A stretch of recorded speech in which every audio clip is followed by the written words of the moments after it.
Alors que la France élargit chaque semaine un peu plus sa campagne de vaccination, avec désormais notamment le vaccin AstraZeneca proposé aux personnes âgées de 65 à 75 ans qui souffrent de comorbidité, il ne faut pas perdre de vue que toute la population qui a accès au vaccin ne se fait pas forcément vacciner. Exemple frappant à l'hôpital où ça coince auprès de certains soignants avec des conséquences concrètes dans les établissements. Bonjour Victor Delande. Bonjour.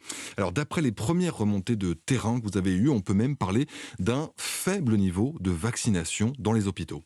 Oui, avant d'avoir les résultats précis d'une étude de Santé publique France au niveau national, la tendance n'est pas très encourageante. Seuls 34% des soignants des hôpitaux de Paris se sont fait vacciner à ce jour. Nos frigos sont remplis de vaccins, c'est une catastrophe, me confie aussi un chef de service d'un hôpital marseillais.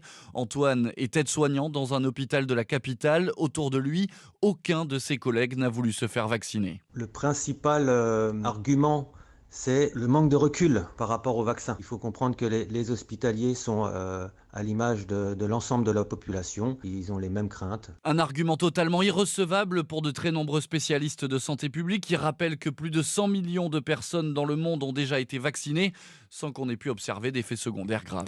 Et Victor, il y a une conséquence directe de ce faible engouement pour des soignants pour la vaccination.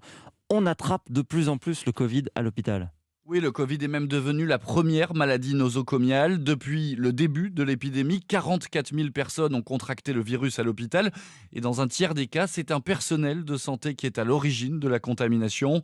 Pour François Chaste, président honoraire de l'Académie de pharmacie, cette situation ne peut plus durer. On vient à l'hôpital pour se faire enlever la vésicule biliaire et on va en réanimation avec la Covid. C'est pas tout à fait normal. Ce vaccin est efficace, il est bien toléré.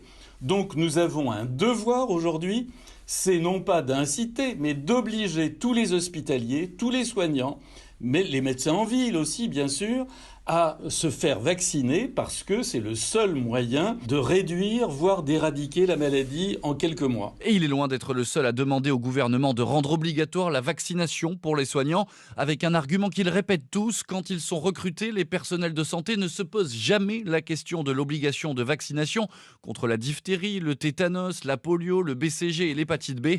Il ne faut donc plus se poser la question pour les vaccins contre le Covid, estime-t-il. Merci pour toutes ces informations Victor Delande du service Société d'Europe 1.